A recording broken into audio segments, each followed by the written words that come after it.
The United States, I further can say here, will not tolerate the CCP's exploitation of U.S. universities or theft of U.S. research, intellectual property, or technologies to grow its military power, conduct intelligence collection, or repress voices of opposition. So I think it's less about numbers and more about the fact that we're keeping America safe and taking the actions that we need to do that. Top today, the State Department notified Congress on our reorganization plan to build an America First State Department capable of meeting the challenges of the 21st century. The Secretary issued a statement on the notification as he said, over the past quarter century, the domestic operations of the State Department have grown exponentially, resulting in more bureaucracy, higher costs, and fewer results for the American people. Since my first day as Secretary, I've said that this department must move at the speed of relevancy, and in April announced a broad reorganization of the department to better achieve that goal. Today, we took the next step in that process by notifying Congress of how we plan to do that. Further, he said the plan submitted to Congress was the result of thoughtful and deliberative work by senior department leadership. We have taken into account feedback from lawmakers, bureaus, and long-serving employees. The reorganization plan will result in a more agile department, better equipped to promote America's interests and keep Americans safe across the world. In addition, over the last few days, Secretary Rubio has announced new visa policies that put America first. I'm sure none of you have any questions about those. The State Department is determined to protect Americans' right to free speech and to counter the malign influence and actions of the Chinese Communist Party. The bottom line, we are using and will continue to use every tool in our tool chest to make sure that we know who it is who wants to come into this country and if they should be allowed to come in. Every sovereign nation has a right to secure its borders and to make sure they know who is in their nation and if they are safe to be here. And finally, Secretary Rubio met with the North Macedonian Minister of Foreign Affairs today and his delegation. I had the pleasure of being at that meeting as well. The meeting underscored the strong relationship between the United States and North Macedonia and highlighted mutual interests in regional stability, economic cooperation, and NATO. They explored opportunities to expand the economic collaboration, which would include energy, trade, and investment. A fabulous delegation. It was a pleasure to meet them. And now it's a pleasure to see you guys again. Even though I've met most of you, maybe not all of you, taking your questions. Matt? Yes. I know you've got a few things on your mind. Well, yes. So I assume you were being sarcastic when you said that I know none of you have any questions. Of course, yes. Sarcasm is my favorite thing. So anyway, I do have a couple questions. Sure. So I'll keep them brief. On the visa policy, specifically as it relates to China and the Chinese students. Mm-hmm. The statement that came out last night was, it wasn't very specific, shall we say, about what affiliations with the Chinese Communist Party and what critical areas of study would be applicants for visas under those would be, would be subjected to more scrutiny. So I'm wondering if there is an answer to what is the actual, Chinese Communist Party affiliation that would make you ineligible for a visa, or what are examples of the critical areas in which we'll be subject to? Well, since starting here at the State Department in January, I've been impressed with a number of things, most everything, but also learning about the nature of the visas. And I've said here regularly, many people watching around the world might not know, is that we don't give details about what our methods are regarding visas. Of course, everyone is vetted. I think if you've gone through the process, it's about filing for a visa, and then you have to have a meeting. And you do it in your home country, your consulate, your embassy. And that's the process. So there is a vetting, there always has been. What we don't discuss, again, because of privacy issues, but also because it's different for each person, that there are a series of dynamics that can be applied, questions that can be asked, issues looked at, and we use every tool that we have to vet and to make sure we know who's coming in. In this particular case, the United States is putting America first by beginning to revoke visas of Chinese students as warranted, including those with connections to the Chinese Communist Party, as you mentioned, Matt, or studying in critical fields and enhancing scrutiny of visas for all Chinese nationals, including Hong Kong passport holders. I will not be getting into the details, not only of what the details are regarding the scrutiny and the methods regarding the visa itself, but also when it comes to critical fields. I was rather pleased, having seen very often announcements that don't really give any information, and there's reasons for that, for national security, because there's negotiations, it's diplomatic, et cetera, or giving away the nature of how we choose to do things might give up our hand and make certain things less effective. In this case, when we think of critical fields, which is obviously a very specific phrase, we think about national security, the nature of how we keep America safe and secure and more prosperous. And it is important to have, I think, a broad base, because that could mean something different to many people. It could mean many things. And this is going to be up to the people making the decisions. And I think that that's in the framework of what we've discussed regarding the visa actions as well, when it comes to keeping America safe. The United States, I further can say here, will not tolerate the CCP's exploitation of U.S. universities or theft of U.S. research, intellectual property, or technologies to grow its military power, conduct intelligence collection, or repress voices of opposition. The Trump administration is focused on protecting our nation and our citizens by upholding our national security and public safety through our visa process, obviously very openly and transparently applied by Secretary Marco Rubio. Every visa adjudication is a national security decision, every single one of them. Every prospective traveler to the United States undergoes interagency security vetting. Prohibiting entry to the United States by those who might pose a threat to U.S. national security or public safety is key to protecting U.S. citizens at home. So we've experienced this through these last several weeks. It is something that is at the heart and really at the front line of protecting the country.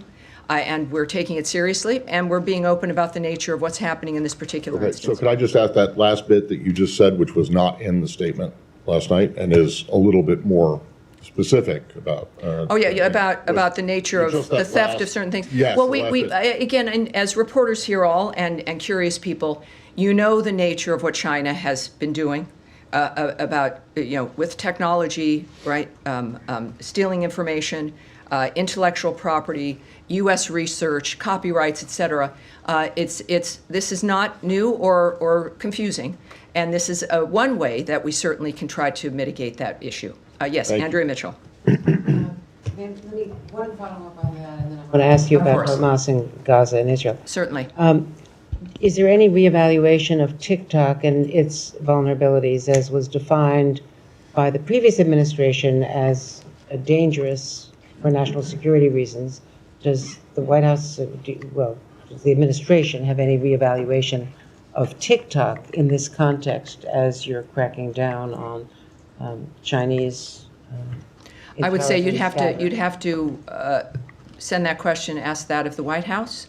What we do know, though, of course, is that we're serious about Chinese intervention here, if you will, and the nature of what's driving, of course, this new visa vetting dynamic. But for that specifically, I know the president has spoke on it. You'll need to ask the White House. And let me ask you about the Yes. possibility of a tentative acceptance by Israel of a ceasefire. Let me come back to you on that. I think many of you also have the visa questions, correct? Are we dealing, let's stick with visas, because there's many different issues at hand, not just this one regarding China. So European Daphne. issue as well? Yeah, we'll get to Gaza after that, yes. Thank you. There are hundreds of thousands of Chinese students currently in the U.S. What proportion does the State Department expect will face visa revocations? Oh, I can't answer that at all. I mean, one of the things we also, even if I was inclined to want to answer, is we're not going to speculate on where this would go. A lot of this clearly perhaps has not been done before as we look at this dynamic and make a determination of exactly what's been happening in this country. A great deal of what President Trump has done and what Secretary Rubio is doing is beginning to look at certain things, whether it's foreign aid, the nature of visas, how people are getting here, what's happening at the universities, the things we've seen that we don't like that have emerged from them. But I certainly would not hazard to suggest that the numbers matter. What the story is here. is that the issue of being serious about safety for the country matters, and we're going to look at that at every single front. So I think it's less about numbers and more about the fact that we're keeping America safe and taking the actions that we need to do that.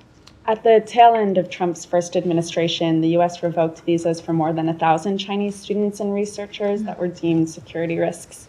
Should we expect the actions that Secretary Rubio announced yesterday to exceed those first-term measures? You love the numbers. She loves the numbers, Daphne from Reuters. How many originally did you say Chinese students were here? The hundreds of thousands. Hundreds of thousands. And so you've provided a number of about 1,000, which I'm not quite sure how that number even would have been a number that you could rely on, because Consular Affairs does not provide numbers. We don't discuss visas that are issued, visas that are removed, things that are revoked. Those are numbers that are not shared, are not provided, and I would suggest using caution if someone has given you a number like that. I have no idea what the numbers will be. What I do know is that the people who are deemed to be a threat to the country or a problem now will be vetted again or looked at seriously, and Americans will be safer. That's the story here. And then just on the visa restriction policy announced yesterday over the censoring of Americans, can you provide any specific examples of what actions prompted the U.S. to institute this policy? And when might we expect any visa restrictions to be implemented? In a case like this, you're looking at a policy that is a reflection of what the Trump administration and the American people care about, which is the idea of Americans being censored. We experienced this through COVID, the nature of our ability to be able to speak our minds.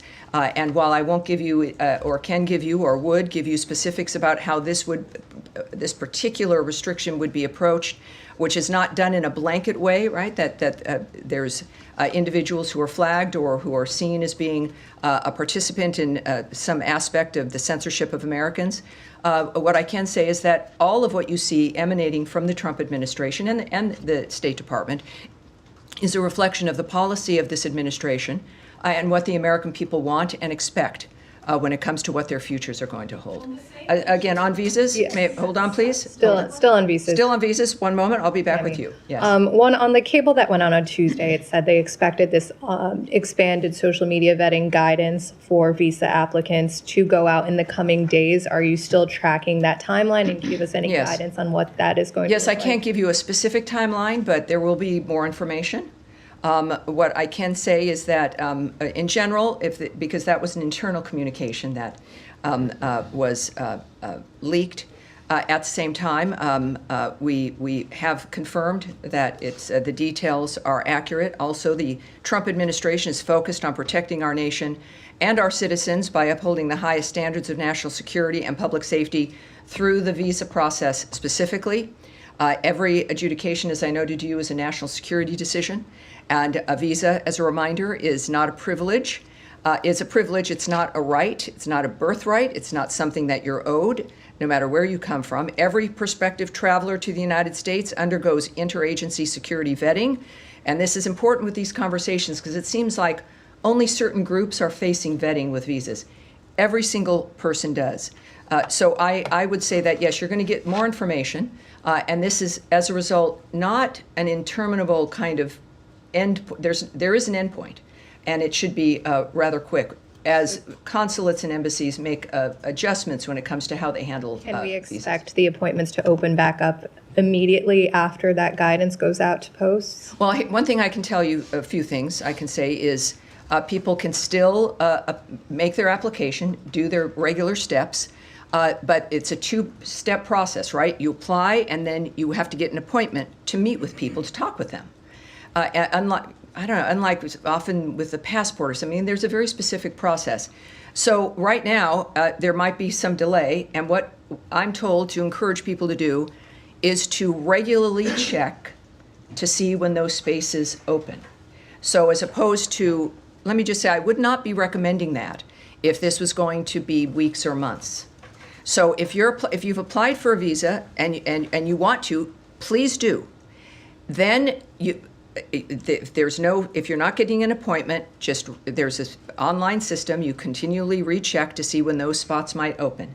I can't tell you immediately after some, indetermined moment of an action, but I can tell you that it's something that would happen perhaps sooner than later. And then one more. On Harvard, my understanding is you are now reviewing all of the visas of Harvard-affiliated visa holders, not just students. Can you confirm that? And why is this broader review taking place? Do you expect it to impact medical professionals, for example, professors at the university? I hesitate only because all of this is regarding visas and the nature of our mission and the approach that we take regarding who is being scrutinized and how we're going to approach. So we're going to put that off. I think we probably will have a bit more on that next week, perhaps, but we'll put that off now. But what I can say clearly with all of the news over the last 48 hours is that the visa process is a key component of keeping the country safe. It is not targeted at certain only specific individuals. This is an overarching national security action, and we are acting quickly. Obviously, we're a nation that loves people coming here the legal way, and we want to help facilitate that, but not at our own risk. Sean. Sure. More on the visas. If you don't mind me emphasizing, as Daphne and Matt asked you, on the language, the Secretary's statement yesterday, aggressively revoke visas for Chinese students, including those with connections. It's not specific. He's not saying specifically those with connections. So, I mean, there are 277,000 Chinese students in the United States. I mean, should all of them feel that they're at some risk of having their visas revoked? I think everyone who's here on a visa has to recognize, certainly is what they've seen over the last few months, that America takes their visas seriously, that vetting is not a one-time process, it's continuing, and that if things happen, if you get arrested, if there's some kind of an issue, it's probably going to be seen at some point. But I do think that with this particular dynamic, it's clear that there's an interest in making sure that those who are here from China on a visa understand that we are taking our national security seriously, and we are looking at their visas, and if everything's fine, terrific. But that will be a vetting that certainly continues and is important, clearly, to the administration. Okay, and a bit broader, I mean, you said if everything is fine, you're welcome. More broadly, all these things that are going on with the student visas, with the vetting, with the suspension for now of new appointments. I mean, is it still a priority for the administration to encourage students to come to the United States? They have other options. It's been said that Hong Kong, for example, is now saying students at Harvard, doctoral students, have a fast track to go there. Is there any concern that the U.S. is losing a competition? After all, there's $50 billion into the economy from international. Yeah, well, people come here because this is where you start new lives, where you have every opportunity in the world. There's a reason why people come here. It's because of what the country represents. Yes, the excellence of our schools, and we want to keep it that way. We want parents who send their children, whether they be from a different country or America, to an American university, that they can recognize their child when that child returns home. And that child actually has skills and an education that can improve their future, that can get them a job, that can help facilitate the dreams that they've had, as opposed to political indoctrination or the idea of just activism or a certain political framework that they move out with. This should be an education that is literally liberal. The idea that you learn things that help facilitate your life no matter where you come from, who you are, if you're a Jew or a non-believer or an atheist or black or white or a woman. We've been through this in this country for the last 2 to 3 generations still. And our focus is making sure that everyone who does want to send their child to a school in this country can do so knowing that they're going to be safe. They're going to be able to get into a building and not held hostage in a library because it's been occupied, or that they're going to be able to actually learn things that you're paying that kind of money for. So yes, it not only should encourage more people, for those who are already here, it's certainly an important dynamic for believing and understanding that your child's going to be safe and that you're going to get something that you've paid for more than a social activist who lives in your basement. Can I switch to the Middle East, or does anybody else have anything? Well, yeah, it's an unusual day for me, and time flies, doesn't it? I was going to ask about that. So many people, too many people. Matt, so we've talked a great deal about the visas. And Gaza, all right. We had Gaza. Where is she? There she is in the blue jacket. You'll be second. We'll go to Andrea on Gaza, and then we'll go into the back. I Yes. wanted to ask you about the reported acceptance by Israel of a ceasefire for Gaza. What you can fill in about that? Does it include expanding food deliveries? Does it include the south as well as the north? And do you know whether Hamas has signed on to this? And is Qatar or Oman? Well, we know there's been a proposal put forward that seems to be promising. We are unaware of Hamas accepting it, but we do believe that it has some significant promise. We would, of course, as you might imagine, it's been a goal of the administration to get all the hostages out, certainly the bodies that are being held. And so, and I believe that Caroline addressed this too, I think, earlier. Yes, so there is some optimism, some important optimism, but the aspect regarding Hamas and its position is unknown at this point. But I think that there's some optimism regarding what has been proposed. And do you know if this came from Mr. Witkoff and Germer and the other envoys who were here from Israel this week? Well, I believe that certainly Special Envoy Witkoff, as he's been involved in most issues and our successes, but at this point, we're still waiting to get some kind of a final point put on that. Which would allow even more humanitarian aid to move in, and certainly the return of hostages and bodies. This is what we always are working on, and we're excited that this might be a good development. All right, Nadia. Thank you. I'm following up on Gaza again. Caroline just said now actually that both the Israelis and agreed to it, and they're waiting for. Yes, that's correct. So this is when we say this in optimism, it means Israel's agreed. All right, so we're in a very good position, I think. But as you know, the president said he wants to see an end to this war. Is this any U.S. guarantee that actually they're going to discuss the end of the war after the 60-day ceasefire? Because every time they reach that stop, and the ceasefire collapse is because. Well, the ceasefires don't collapse. Ceasefires are ignored by Hamas, and they're broken by Hamas. They don't just collapse under their weight. Every moment, though, even without a ceasefire and without agreements like this, there's the constant effort to get this heinous situation to end, and not just for the moment, not for the 60 days or 6 months. That is the hallmark of President Trump's vision. And what the secretaries worked for, what our special envoys have worked for. Special Envoy Witkoff could be, just like President Trump, enjoying a very comfortable life somewhere else. But these are men and women who've made this kind of commitment. So I would say that obviously the end goal is an end. But ending the murders, the slaughter, the carnage, and getting people what they need is key. And that, of course, you can't. It's different, and I think Zelensky had noted this as well, right? I mean, you can't talk about peace as you're being shot at and killed. I mean, it's one thing has to be able to lead to the other. Otherwise, it just doesn't make sense. All right. Now, in the blue, I've skipped you off, and are you on this part? I want to go back to the visa. Visa. All right. Let's get one more question regarding Gaza and yes, in Middle East. Go ahead. Okay. Go ahead. Yes, you go ahead first. We won't go right back. We won't go to visas. We've spent a great deal of time on that. Go ahead. Me? Okay. Yeah, go ahead. Yeah. I got a Gaza visa question rolled into one, so it's Jack.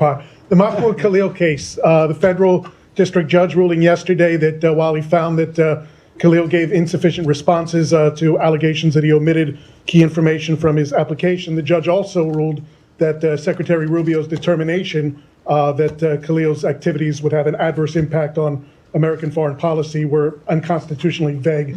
Does the secretary have a reaction to that, number one? And number two, does it change the position or the tactic going forward? Yeah, so again, let's just take that back for next week. I mean, I do want to get a direct response for you for that, but I literally have to go in a few minutes. And normally I would stay for as long as I could, but there's something I can't avoid. Okay. Yes, yes. All right, we'll go to Russia, Ukraine. Yes, all right. Obviously, the secretary connected with his counterpart in Russia yesterday. In their call, did Mr. Lavrov give Secretary Rubio any indication of whether and when this peace memorandum that Russia promised would materialize? President Zelensky is saying nobody has seen it. And Secretary Rubio has said it's an important indicator of how serious Russia is about continuing negotiations. So I'm wondering if you have an update. Yes, again, we've said multiple times that we're going to judge Russia based not on what they say, but on what they do. And right now what's happening is not good, right? You've heard that from the president. What I can tell you is Secretary of State Marco Rubio, in fact, did speak with Russian Foreign Minister Lavrov. Secretary Rubio welcomed, as we all did, the exchange of 1,000 for 1,000 prisoners, which happened over the weekend. That was arranged, I believe, while we were in Istanbul, Turkey. The secretary reiterated President Trump's calls for constructive good faith dialogue with Ukraine as the only path forward ending the war.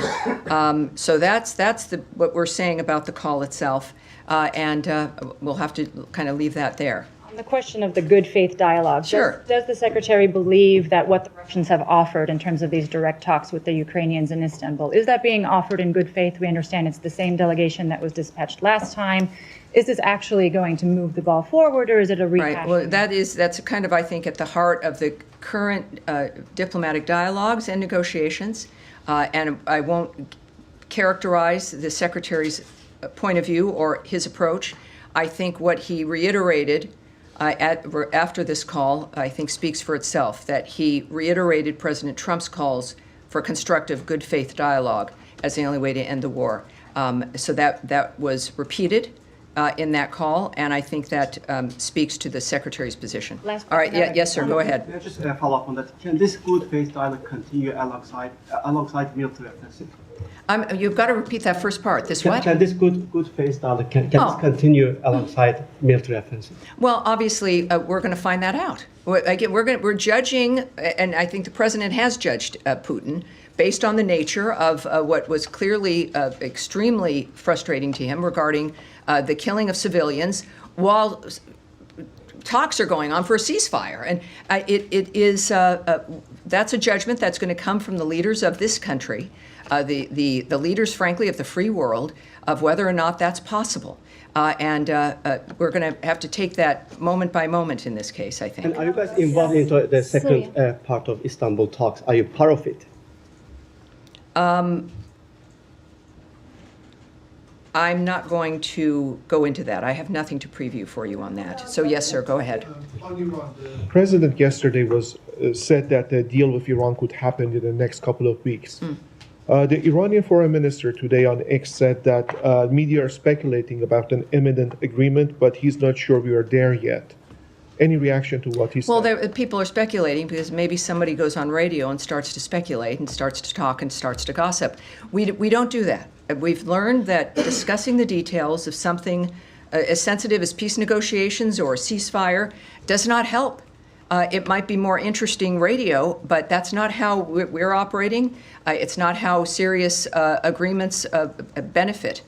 So I'm not going to comment on that. What I do know is that every report after our meetings is that it's that they've gone well and that progress has been made. Iran is at the table, and progress has been made based on the lines of President Trump, what his lines are, that there will never be a nuclear weapon, that there will not be enrichment.